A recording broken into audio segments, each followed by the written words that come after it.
Hi, I'm Bex from Botanical Tales, and I'm here to show you a little bit about my growing patch, the space that I grow on, and to talk a bit about... So here's the plot.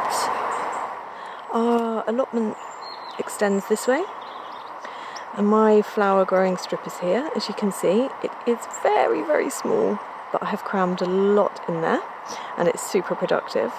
On the rest of the plot we actually grow vegetables. I've got two small boys and they absolutely love coming down to help us grow and pick things, particularly vegetables, not so much the flowers. So yeah, we maintain that but for our own produce.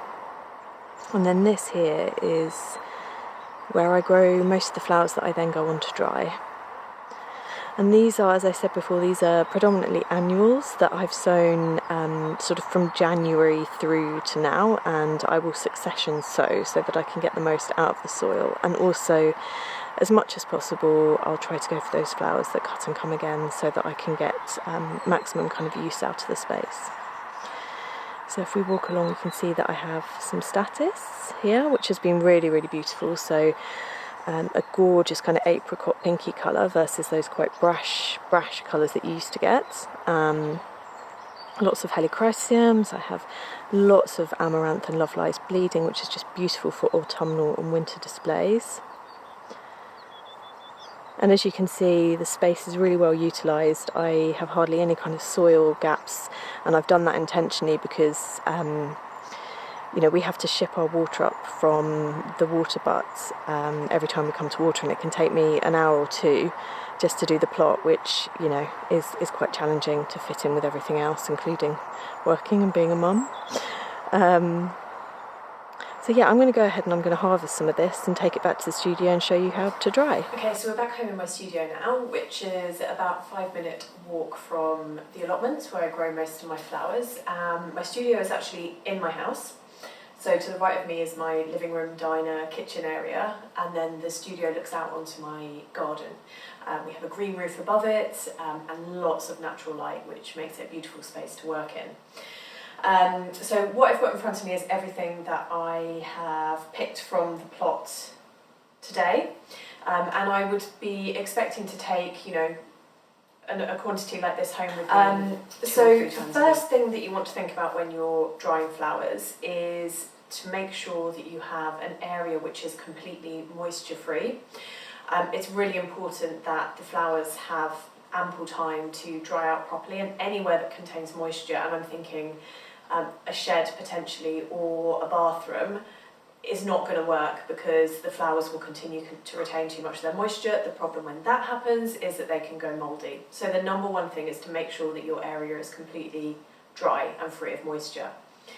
The second thing is to make sure that you have a sort of ambient temperature, and by that I mean not too hot and not too cold. So the danger if you have an area which is too hot is that the flowers can dry too quickly, they become brittle, and they also can fade as well, and that obviously affects the way they look in designs and things like that. And the reason you don't want it too cold is because it will take them too long to dry out, and again you'll risk, you know, the chance that mould will set in as well. The final thing, and I will caveat this and say that I don't do this, but the best place to dry your flowers is in a dark place. Now I do dry some of my flowers in a dark place, so under the cupboard under my stairs, but for the majority of what I grow, because I use it so quickly after I've grown and dried it, and because I like to see what it looks like as it dries, I hang mine out behind me and also under here under my workbench as well. And the reason that I'm able to do that is because, as I said, this room is really light and airy, and it gets no direct sunlight on this specific kind of particular part of the studio. So the flowers retain their colour, they don't go too brittle, and because I'm using them relatively soon after I've dried them, they're not hanging out for too long. But just when you're thinking of drying, remember those few things. So in a completely moisture-free space, with an ambient temperature, not too hot and not too cold, and ideally in a dark place, or at least somewhere that doesn't get direct sunlight. And if you follow those rules, you should end up with some beautiful dried blooms. So next I am going to talk you through how to hang things out to dry, and some of my favourite blooms to dry as well. So when it comes to drying, you want to take the stem of the flower that you'll be drying with, and as when you're preparing fresh flowers, you want to strip off any unwanted leaves. And the reason that you do this is because you want to allow enough space for the stalks to dry out without sort of mould setting in, basically. So you want to get rid of anything that might cause that to happen. So strip as many leaves as you want. I often leave the top ones on there just because I think they look beautiful, but wherever you're going to tie your string, basically, remove the leaves. And I tend to tie in bunches of kind of 5 to 10 to make sure they dry out really well. And you just take some string or raffia or whatever it is that you're using. You want to take a length,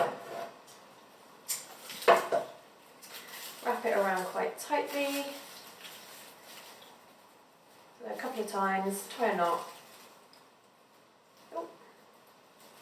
and then you're going to hang that out to dry. And that's literally it. Leave it for 2 to 3 weeks and you'll have some beautifully dried blooms. One thing to note with straw flowers is they continue to develop as they're hanging out to dry. So you want to catch them when the main flower is just about perfectly out, and that means that you will be drying a lot of the buds, but that's perfect because they look beautiful as well. What happens if you leave them too long, and this is an example here, is they turn over to seed and you end up with quite a not so pretty head. I mean, it's still beautiful, but it's not what we really want. So you need to make sure that you pick them at the right time and hang them out to dry because they will continue to develop. So I think that's it really. Yeah, my biggest tips are just have a go. Nothing can really go wrong. And thanks to Flowers of the Farm for inviting me to share my knowledge on dried flowers. I hope you enjoyed. Thank you.